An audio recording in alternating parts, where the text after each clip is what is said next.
গোবিন্দ হরি বল হরি বল।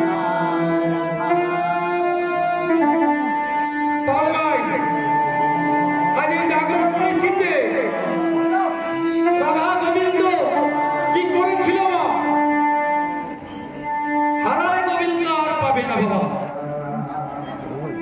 কি করেছিল কাটা বাবা জুম করো তারপরে বলা যাচ্ছে কথা।